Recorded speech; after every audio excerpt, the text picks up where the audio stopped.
That's quite an achievement. And I see one of your new friends is George St. Pierre. Am I correct? He's now a Saw that. buddy of yours? We had a great talk this week. We were in an event together and we talked about how you approach fear, how you approach your Okay. competitors, how you step into that octagon, how do you prepare for such an event.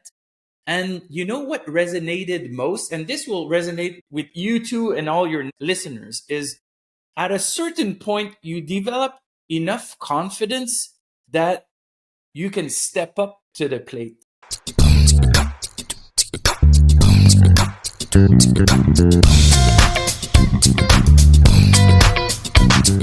Welcome to the Sales Problem Podcast, where we talk everything sales, success, and personal growth. Thanks for joining us. Let's get growing. Welcome back to the Sales Problem Podcast, and welcome to Season 4, Episode number 5. And we're talking momentum. A good quote I picked up recently was, begets momentum. And the best way to start is to start. A quote from Gil Penchina. I don't know, Gil. Is it Jill? Is it Gil? I'm not too sure, but hey, he's a pretty successful CEO and business manager. I like the quote, and I think it was appropriate for our guest today. And that guest is a repeat because, hey, Dan and I like him a lot.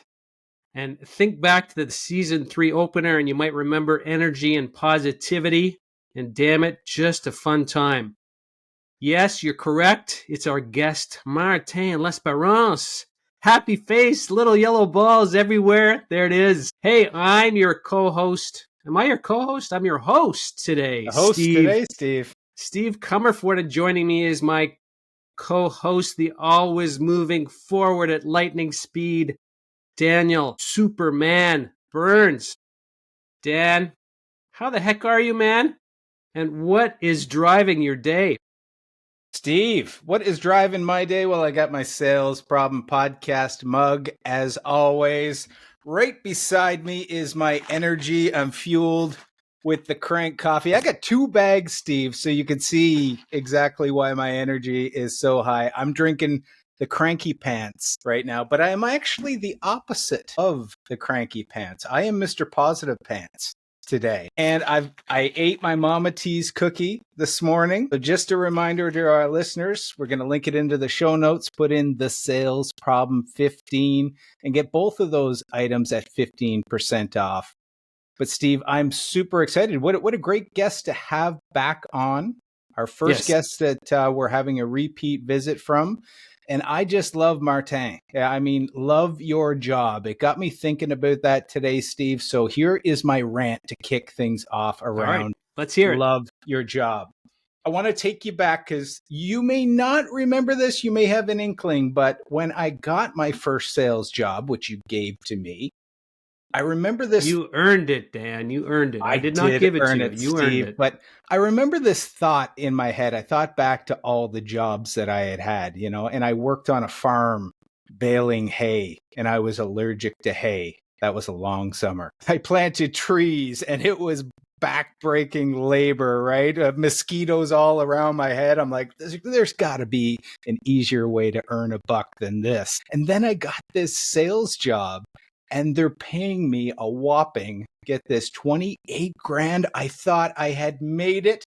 Car allowance, benefits, all this stuff. And I'm like, what do I have to do to get this? You have to go out and talk to people. Like what? That's what I have to do. I have to go out and have conversations with people. I thought this is the greatest job ever. And I think where I'm going with this, Steve, is that sometimes I think it's so easy to forget sales, how great of a job we really have.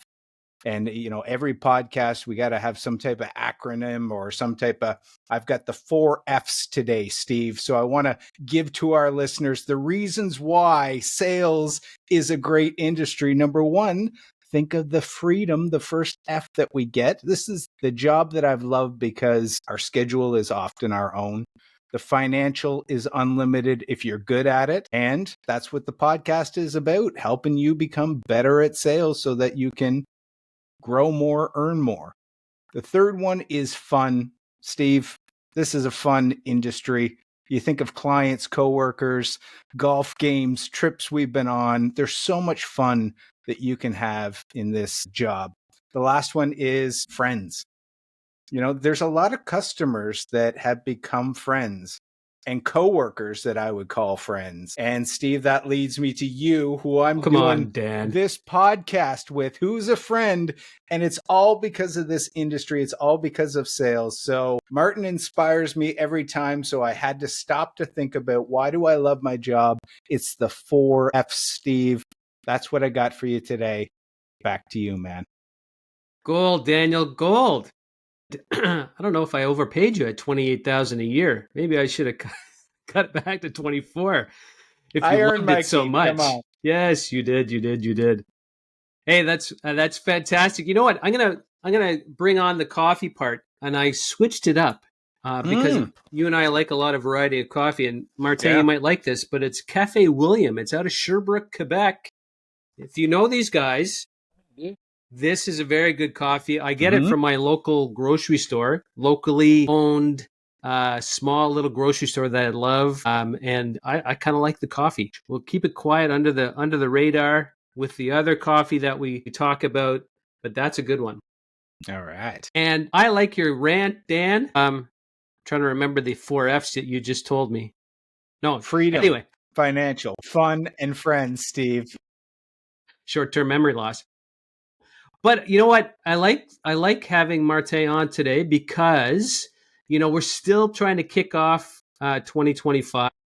We're still trying to get into a track and into a lane that we can get some speed and we can get some, growth for 2025. So I think our conversation today is very timely with a lot of challenges out there going into 2025. So I'm excited about today.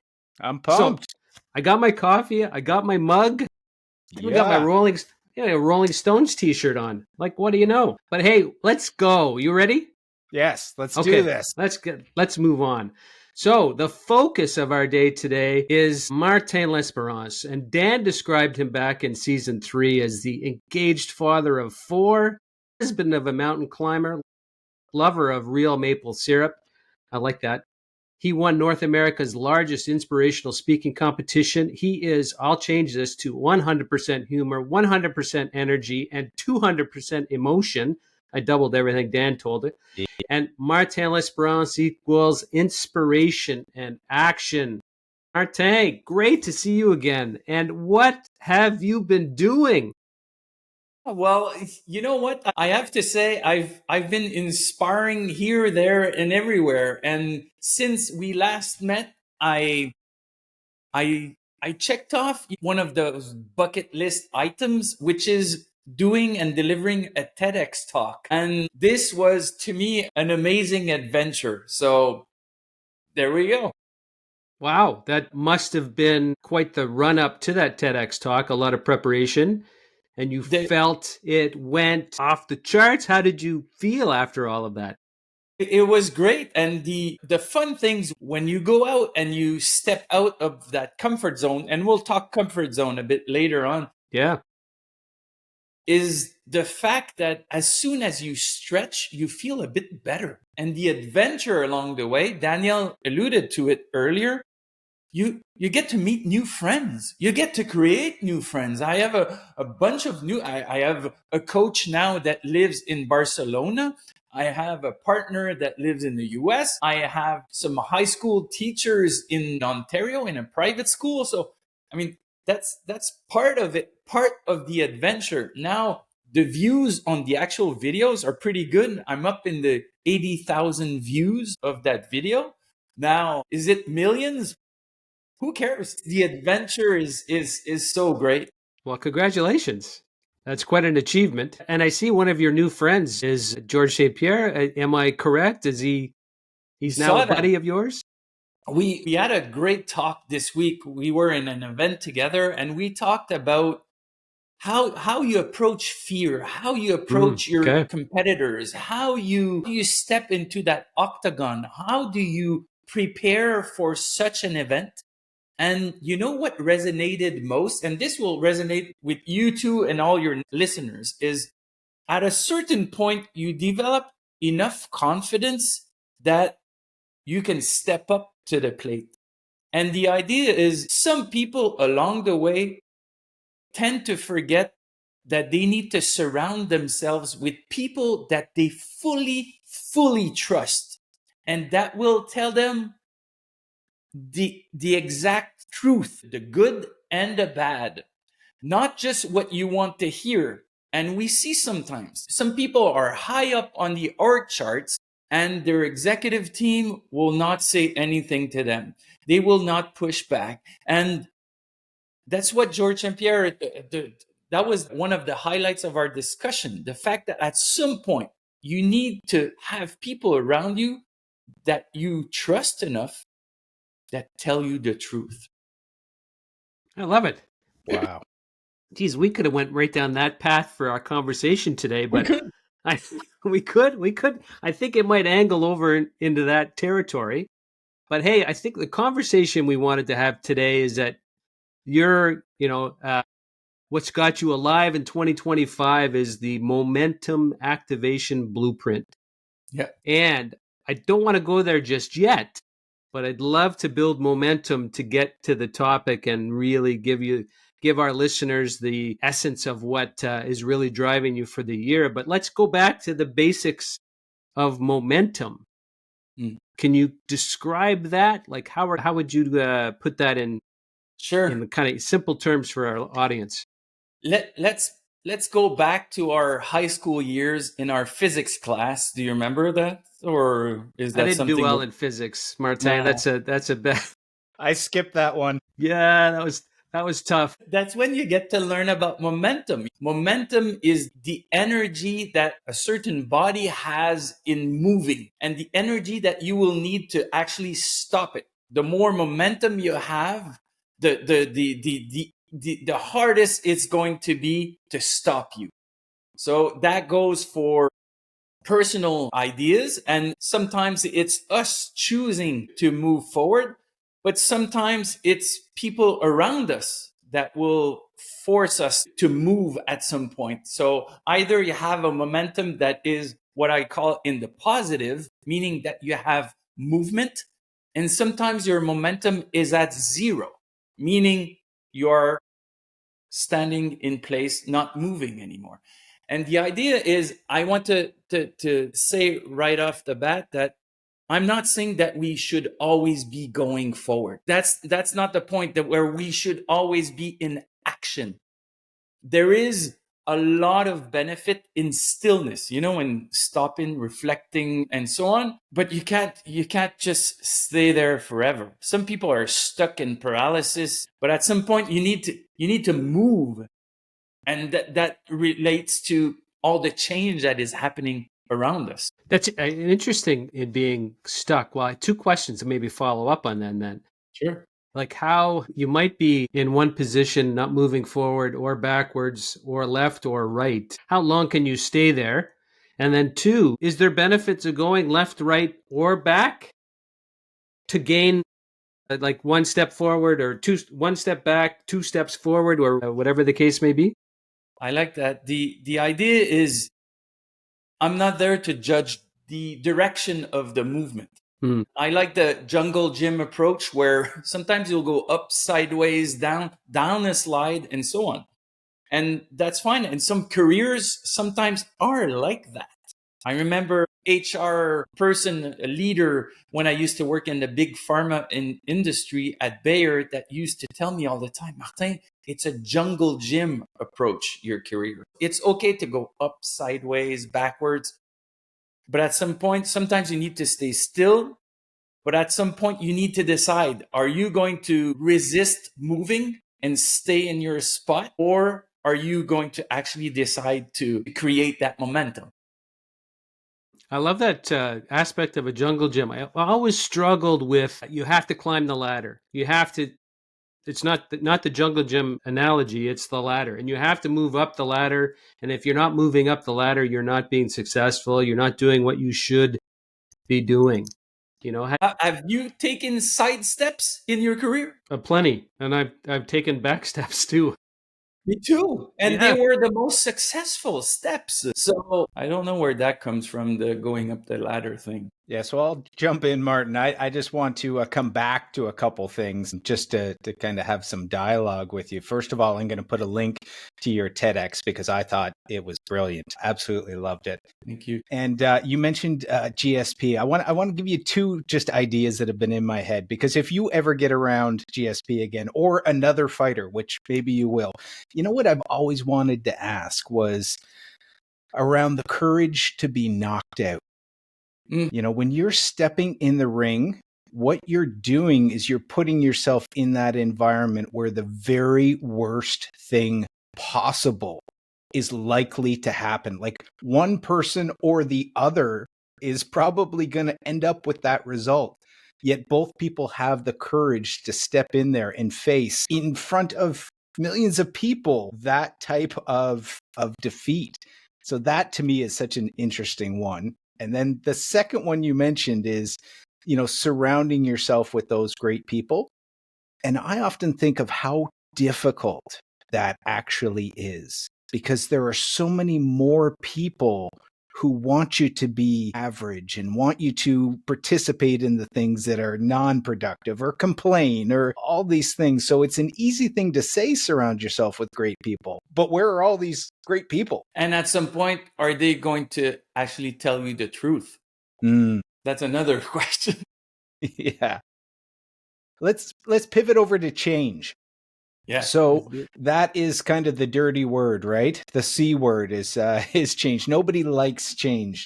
And some of it, Martin, I think is forced upon us. Yeah. And then sometimes we choose ourselves. But I mean, there's so many things that we're told or we see in the media that we should change. I mean, there's the 12-step morning routine, right? Where you should get up at 4 a.m. and you should cold plunge and you should do yoga while having your greens drink and like change fatigue.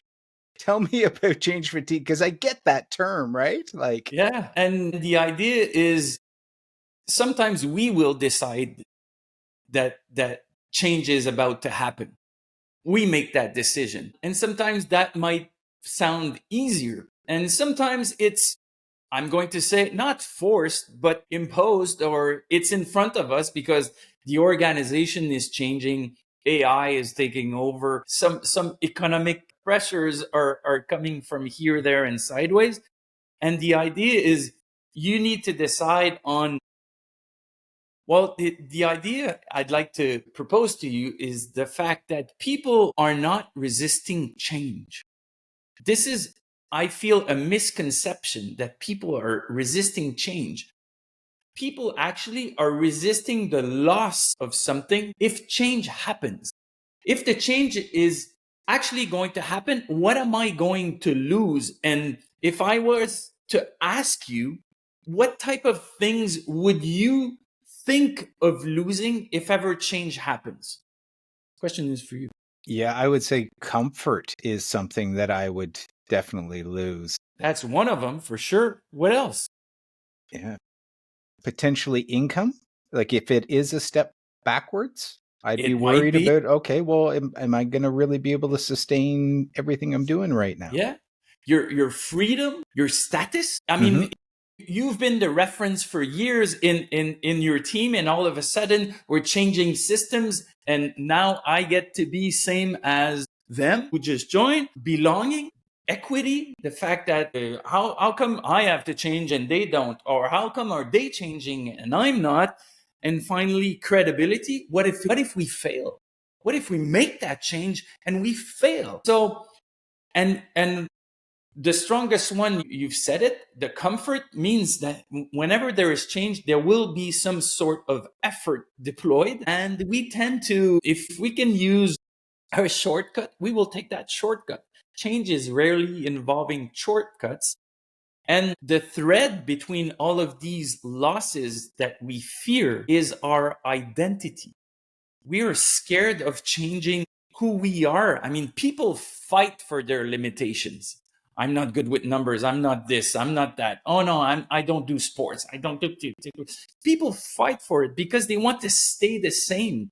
And whenever change is happening within an organization, leadership teams will come up with PowerPoint presentations on why we're changing, the benefits of changing, and so on, which is all good.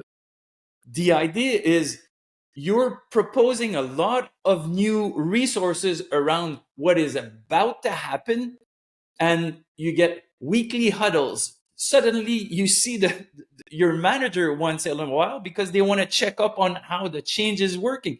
But the idea is there's something that we are forgetting. There's been a study. They did a study in a business school, 2 groups of students.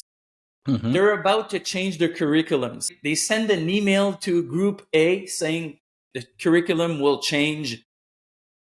Here we go. And they send to group B the same email, except that they add a couple of sentences about the fact that here are all the things that will remain the same. So a sense of continuity. Then they ask both groups, can you send another email to your colleagues to recommend what is about to happen? You can probably picture that group A destroyed change. This is going to be hell. Everything is changing. We don't know what is happening.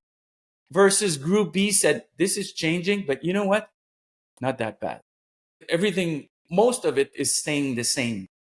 And to the leaders out there, we must resist the temptation of making change the new topic of every meeting that we have, and put a lot of forces on what will continue.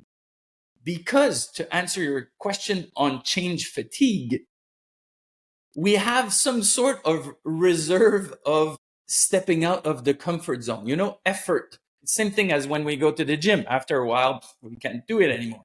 So if you are depleting that reserve all the time, at some point it's like, okay, I can't take it anymore. So I am going to go into resistance. I just can't take it anymore. And in the past few years, may I remind us, we tend to forget about that, but we were in a science fiction movie the last few years. Yeah. The environment of work completely changed.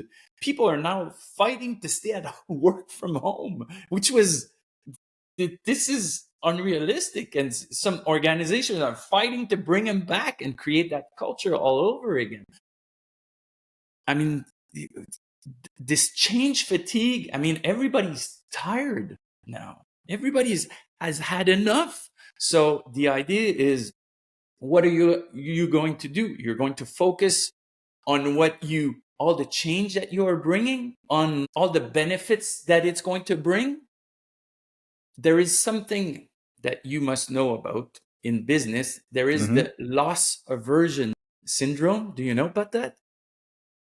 A little bit. Yeah. Tell me more though. The loss aversion syndrome is the fact that the pain of losing something is twice as high as the pleasure of winning something. Mm. So if at some point you're scared of losing something, you're going to need to deploy twice as much energy just to compensate what I'm going to win out of it. So maybe we need to focus on the fact that, yes, change there will be, but we will continue to keep our identity and stay the same. And some organizations are fighting against that. They want to make the new focus everything that is about to change. Oh, I love that. You know what came up for me is when you talk about loss aversion, is that term sunk cost. You know, when I've just put so much into this that I can't turn back because the cost I feel is going to be too high. So even if it's bad, I'm going to keep going forward because that sunk cost I feel is high. The other thing that popped into my head, Martin, is that we do really play out those movies in our head of the worst possible scenario happening whenever change is introduced. And like, it's it's never really as bad as we think it's going to be. But this, like, fear situation pops up in our minds. I want to play a little devil's advocate, though. Ooh. If I'm the person in the organization going, yeah, I agree we need to change, but I think everybody else is probably the problem here. And for me, status quo, I produce, Martin, I've produced for 20 years. Just leave me alone. I'm good. Status quo, I'm producing. Everybody else, you go ahead and adapt, to those things because you probably need it. But me, I'm good here. Well, how would you deal with people in the organization that kind of have that mindset? Yeah. And the idea, one thing I'd like to say is people will not change for you. People will not change for me. People will change for themselves. This is what is going to happen. So now, if they don't feel the need for change, I mean, we tend to think that everybody is an early adopter, right? And that everybody wants in, which is not the case. So maybe it's time to have a sit down and look at what do you fear on losing? Because that's what people are actually resisting. They're fearing losing something. So let's have a seat. Let's look at what you're afraid of losing. And you know what? Maybe it's not that bad. Maybe it's they're blinded by that. And you know what? A lot of people sometimes they tend to want to make change for the whole organization at the same time. When we know that some groups will adopt it faster than others. And I used to have a fearless leader in my corporate life called Pierre. He's still called Pierre, by the way. But the idea is he used to bring in these pilots all the time. So the idea is we're going to do a pilot within this team. Yeah. Then this team was adopting the change. And you know what? At some point, we were hitting a tipping point where the other teams were saying, hey, I want in as well. I want that too. So it was the fear of being left behind. Sometimes we want everybody to do it at the same pace, at the same time. Maybe that's not the recipe. The end goal is for us to want change. Sometimes we want change to happen within a couple of seconds. That's not it. That can't be. That's what people resist. Sudden, abrupt change is very tough. It's a great point. What came up for me as you were talking, and you said the word pilot, is just from a sales, reference. Not asking people to change while you're selling to them because they're going to get resistant to that. But the idea of we're just going to run a pilot, or we're going to do a bit of an experiment, or would you be willing just to kind of give this a try, is such a softer way to introduce change. Or we're going to look at improving this or updating this instead of using the word change, which triggers people, right? So that came up for me. I want to go a bit of a different direction with this next one, though, because say I do love my job and I really want to get the most out of it. And we hear a lot about hustle culture, right? So if I love my job and I really want to get some great results, I'm just going to work. And I'm going to work so hard and I'm going to outwork everybody, Martin, in the room. And you must experience, people with burnout and how burnout affects them because they are passionate about what they're doing and they're trying to be, everything. They're trying to keep the whole branch together. They're trying to kind of carry the whole team with them to success, and they will just do anything to get to those goals that they have. What can you tell us about going too far with change?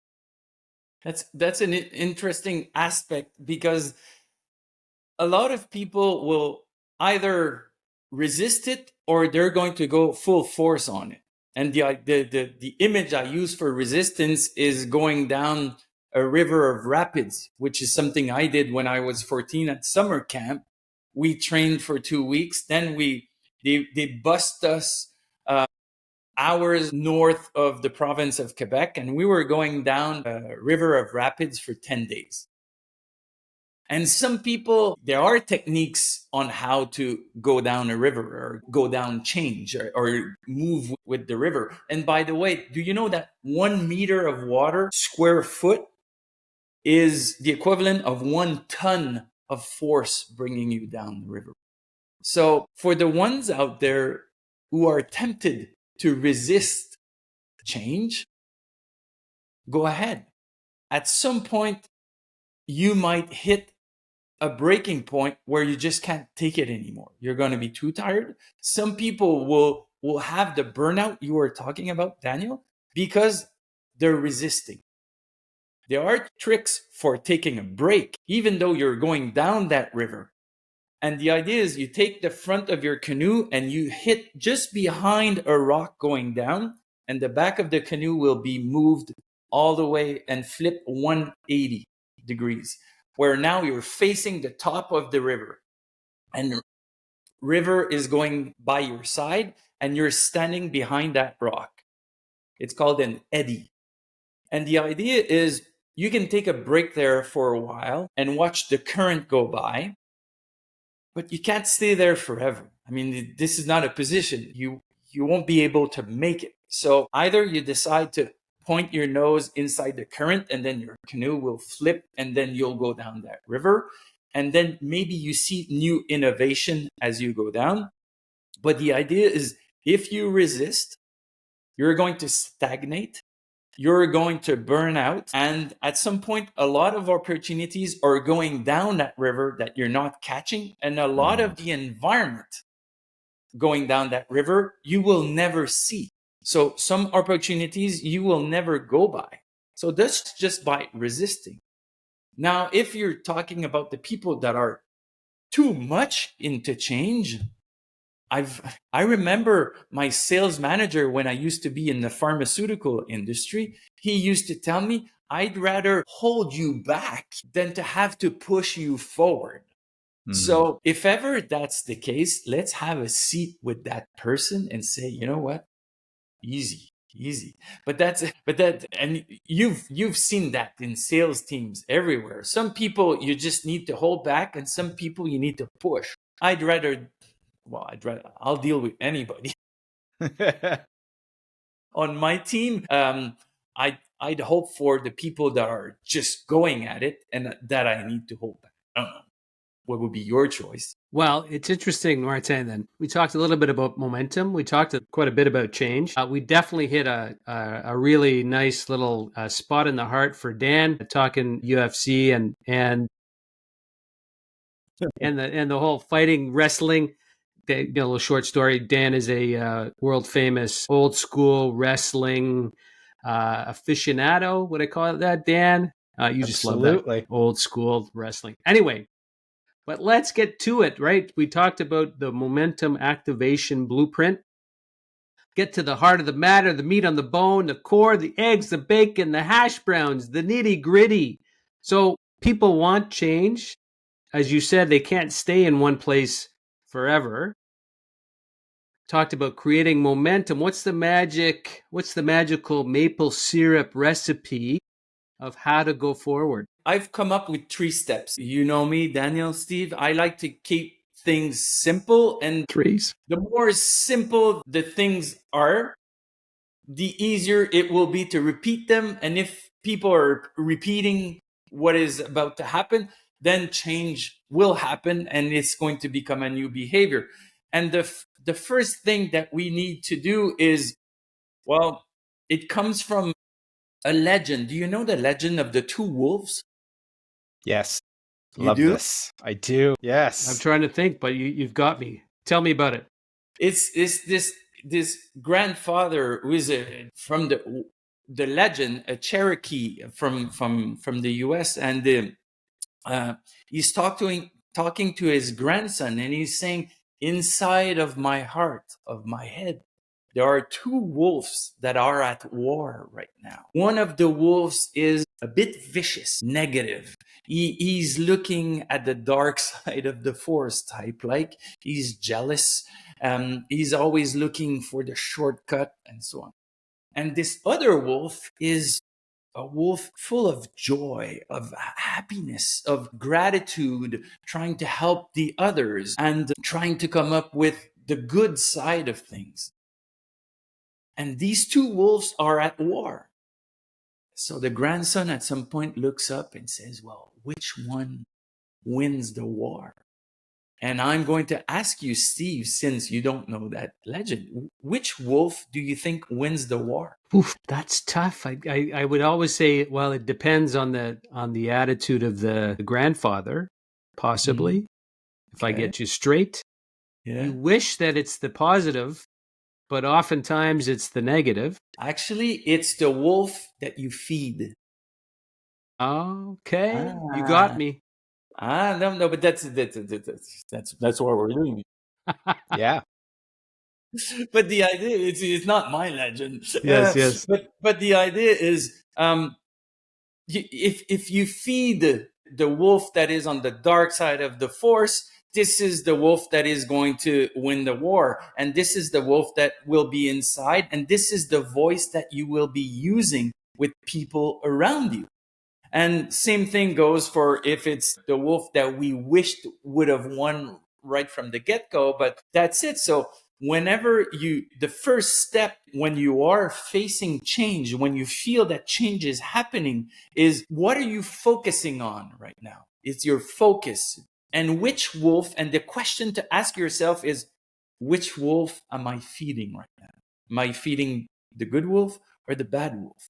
And at some point, this will decide where you're going from now on. This is step one. Focus. Decide which wolf you're going to feed. Step two is about being brave.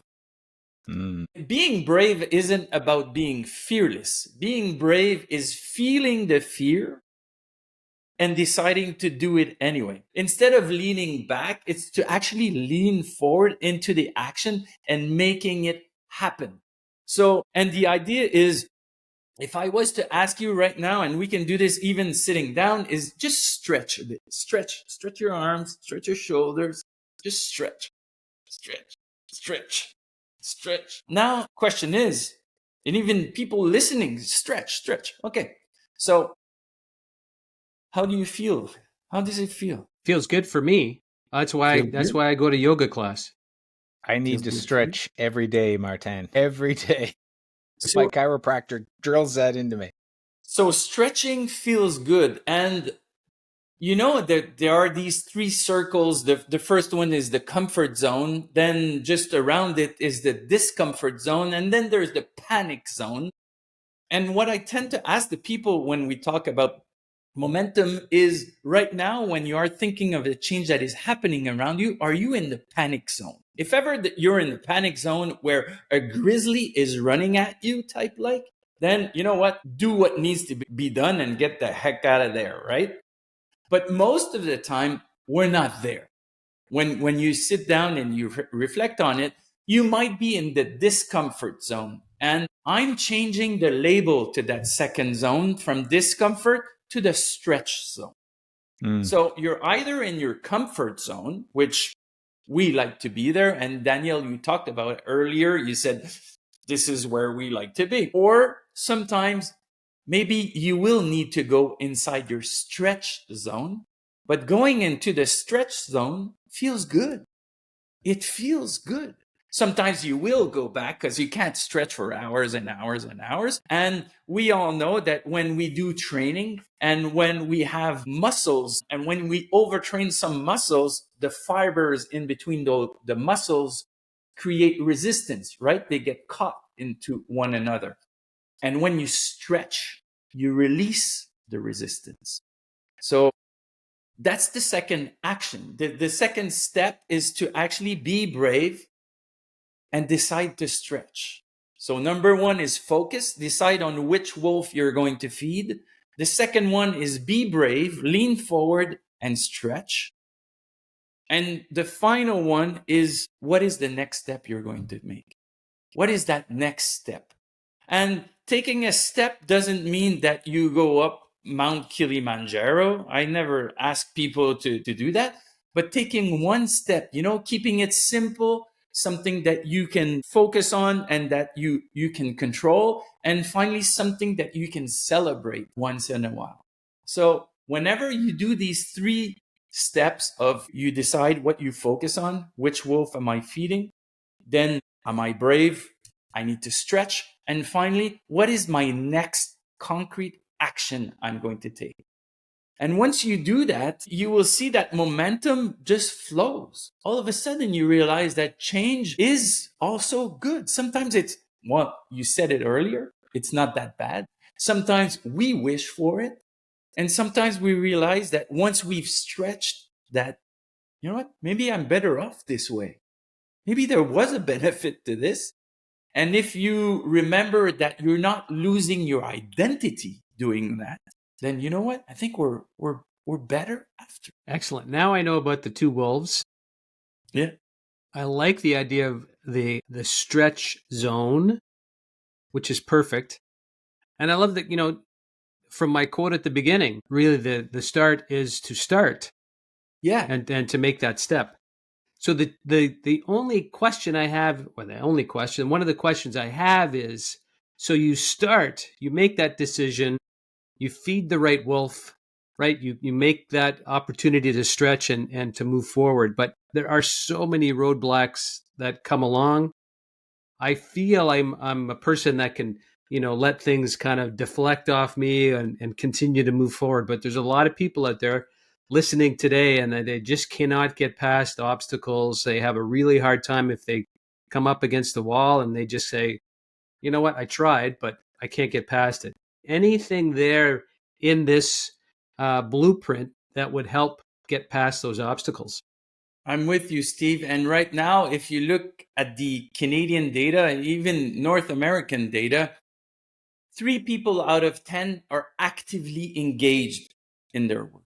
3 out of 10. That leaves 7. Some of the 7 they hate their job. And there's a chunk in the middle that are in so-so modes. And we talked earlier also that there is change fatigue at some point, and there's nothing wrong with stillness at some point, of making sure that the momentum at some point stops. And funny, you said it earlier, Steve. When you go to that yoga class, I do hot yoga, and this is the hour of the week where I am like cut off from the universe. I do not think of anything outside of my mat and me sweating my life away. There's, and at some point, there's nothing wrong with that. At some point, though, you need to decide. Are you going to hide behind that rock and try to stick there and watch the current go by?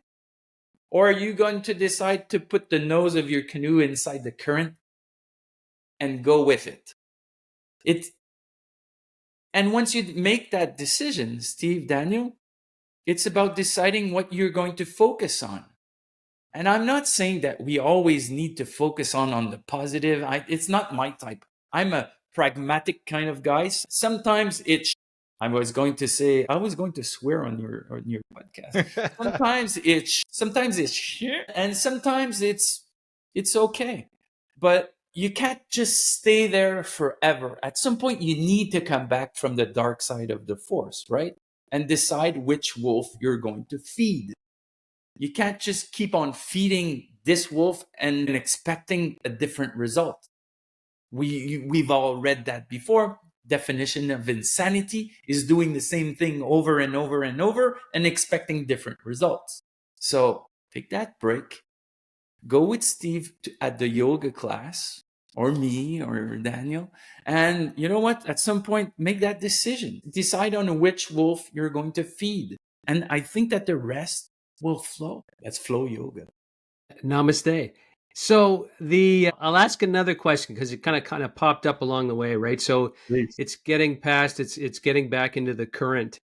What about the people that want to do that change? Dan kind of talked on it about before, but are looking to get rescued, if I could put it one way. They get into trouble and and they're always looking for someone else to kind of get them out of trouble or fix things so that everything is better and they can continue to move on. But it doesn't build a lot of resiliency. No. Anything there? I just curious to know how you would go that kind of build that resilience. Yeah. There are two things that come to mind when I hear that. One, if you are in a rescue mode, meaning that you are in the panic zone, because you know what?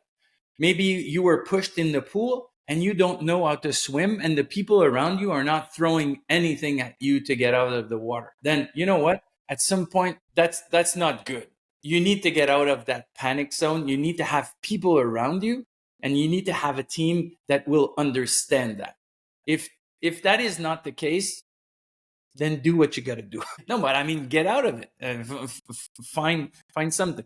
Now, if it's the case where you think and you believe that all the people around you will do the work and save you and make it happen so that you can stay in your comfort zone, I'm sorry to say, this will never happen. Life is not about that. That's being accountable. Taking accountability for your own results. No one is out there for you. I'm sorry to say and disappoint you, but no one. So except if you are in a truly very good team where people take care of the people from to the left and to the right. When I did my time in the Army, in the Canadian Armed Forces Reserve, this is something we learn right off the bat. You are there for the person on the left and you are there for the person on the right. And this is how you can call them brothers and sisters. And sometimes we fight together, but there's no chance you're doing anything to my sister. If not, I'm seeing you at recess right beside the recycle bin. But the idea is we talk a lot about teams inside organizations, and I wonder how deep of a true sensation of a team it actually is. Is it brothers and sisters going after the same goal in the same direction? Or is it working groups that are sort of working under the same umbrella, the same organization? But that's for another talk. Excellent. Well, thanks for answering that. And I think it may get back to your talking truth a lot of the time too, and being honest with each other on that team.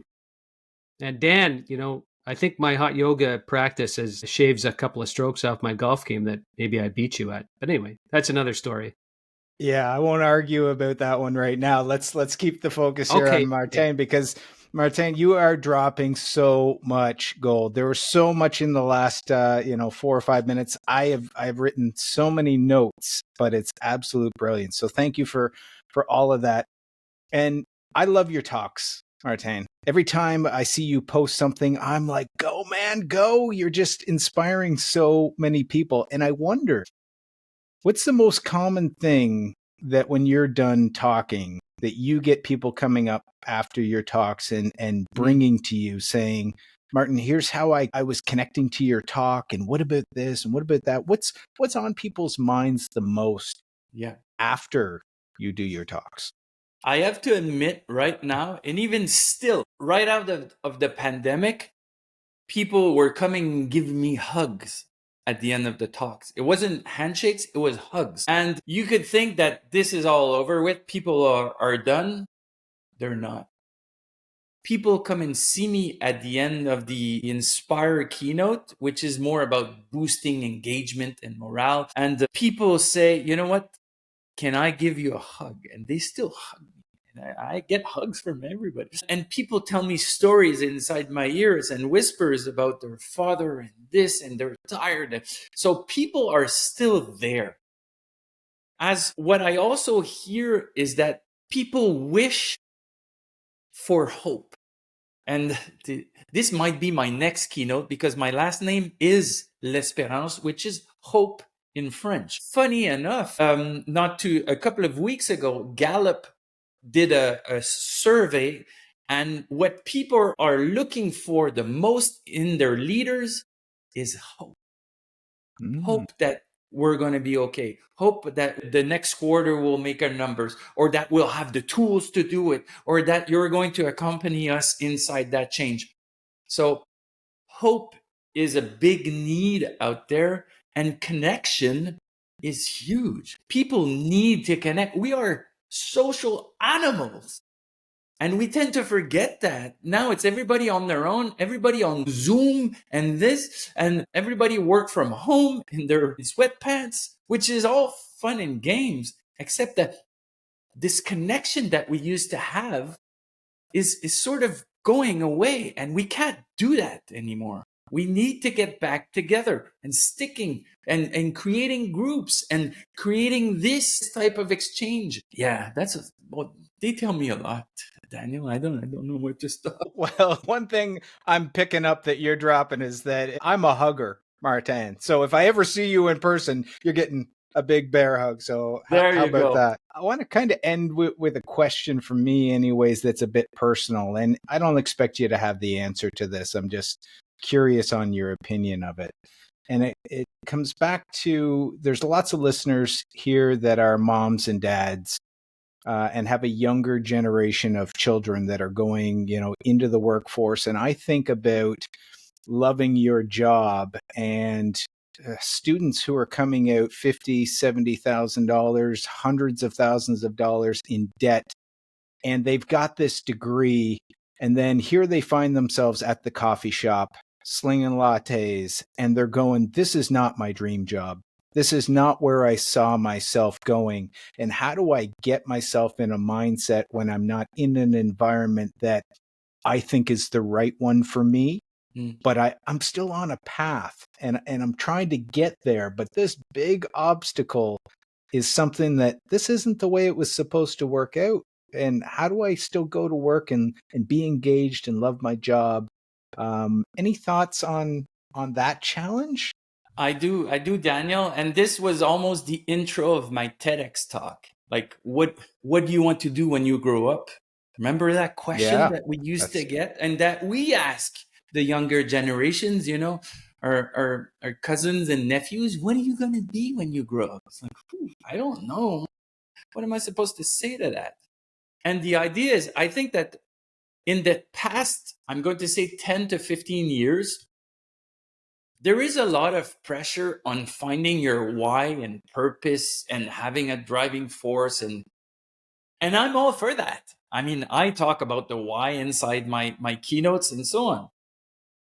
But the idea is when you're starting in the world, maybe it's okay that you don't know your why yet. Maybe it's okay that your first job is not the dream job. I mean, I've changed careers, jobs 7 or 8 times. I mean, some people will find their way very young, but some, I mean, we talked about the jungle gym earlier. Yep.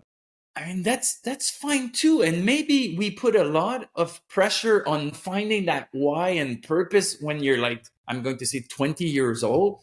But you know what? You have plenty of time in front of you. Chill out. I mean, it will come. We are in a world of instant gratification. You want an answer, you ask Siri, you ask ChatGPT. I mean, what is that? I mean, you can't ask Siri or ChatGPT, what is my why? This won't work. This takes time. It's the same thing with relationship. It takes time. Work on it. And at some point, maybe you're there. Maybe that's my way. I think I found it. I mean, I've changed career many times, but I was always involved into coaching, training, and teaching. So at some point, I'm like, okay, maybe that is my way of inspiring others to do something. I coached gymnastics. I was a high school science teacher. I was a trainer in pharmaceutical, director of training in optical. It was always about others. So maybe that is my way. But did I know that when I was 20? Sorry to say, I didn't. So let's release the pressure. Go out there, try a bunch of stuff. And you know what? When you get to be as old as I am with no hair, Steve and Daniel, you with your funky hairdos and so on, when you get to be my age, you can look back and say, you know what? Maybe I did find my one. So that's my take. Love that. Love that. And for all the moms and dads listening, great perspective to go home and share with, some of the younger ones in the family that are just want it all today. And it just can't be that way. And I want to do a quick recap, Martin, of some of the things that I've taken away from this conversation, because there is so many, but I want to highlight a few things. Stretching feels good. When you stretch, you feel better. You need to surround yourself with people who are willing to tell you the truth. And that's not always your family members and the closest people to you. Some of them won't tell you because they love you too much, but find those people who are willing to tell you the truth. With momentum, you become hard to stop. I love that. You get that momentum going and it's hard to hold you down. People will not change for me. They're not going to change for you. They're only going to change for themselves. I love the analogy of the river and that eddy stopping for a break. It's okay. Everything's moving forward. Just step to the side a little bit. Give yourself a little bit of a breather, but you may miss some opportunities. So you got to get the nose of that canoe back out in the water and start going again. You can't stay there. And of course, the legend, the way that I heard it, Martin, was the fear wolf and the courage wolf. But it actually came from Navy SEALs training. And it's funny that you mentioned your armed forces. This was, that idea of which one are you feeding, because we've all got that inside us. And it's so easy to, listen to things that are not positive because the news that's out there is, mostly negative. So it's very easy to feed without even thinking about it, some of those negative things. Leaders, you need to provide hope to your team. I love that. And the big one, the momentum blueprint. Focus, be brave and stretch, and take that next step. I absolutely love it. Martin, can you tell our listeners where they can find out more about you, where they could book you to speak, and where they can get the best maple syrup, because only you know exactly where that is?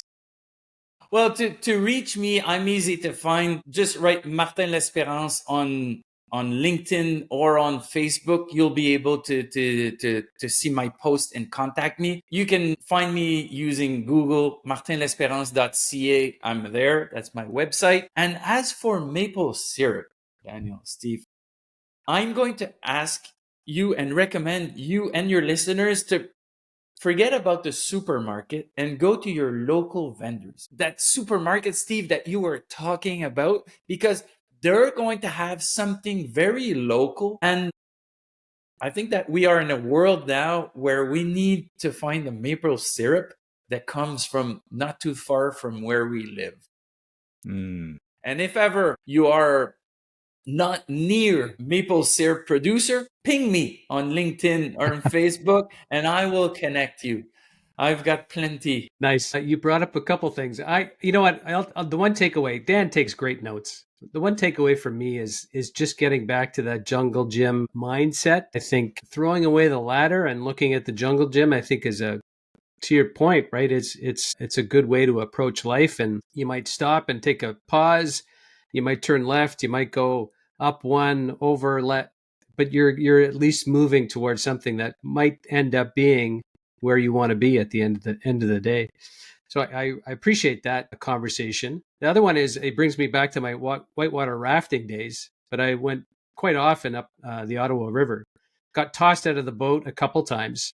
So I kind of embraced the fear of the rushing water. But I had a good bunch of teammates on the boat. They reached out, grabbed me by the life jacket and hauled me back into the boat. I didn't even know what happened to me, but I was back in the boat. So good friends. So thank you for, hey, I knew this was going to be a great conversation. Love the energy, love the philosophy you have about life, and your, smiley yellow balls seem to be everywhere these days. So keep doing what you're doing, because it is more than needed in this crazy world that we're a part of. But there's lots of great things to aspire to. So appreciate you being a part of today's conversation. Appreciate you too. I love you both. Excellent. So listeners, if you felt stuck prior to this interview, kind of stuck behind an eddy, as Martin explained? Have you found some momentum activation? I think this conversation has provided a spark and inspiration from Martin Lesperance. Fantastique, if that is good in French. Yeah, But that is anyway, good. Well done. a pleasure to see you again. You're now on the Sales Problem Podcast Hall of Fame as our first repeat guest. We'll see if we can fit a jacket for you. That's exciting. But bottom line, Martin, today you've helped us solve the sales problem again, and you gave our listeners some new knowledge that they need to thrive and succeed. You've helped them grow by enhancing what they know. Listeners, we love you. We appreciate you. Thanks for listening. And if you learned from the podcast today, send it to a friend who needs to listen. Subscribe to the podcast, like it, provide some feedback. We're always here to help improve and bring things that are beneficial to you. So we'll see you on the next episode. Until then, keep building the best version of you.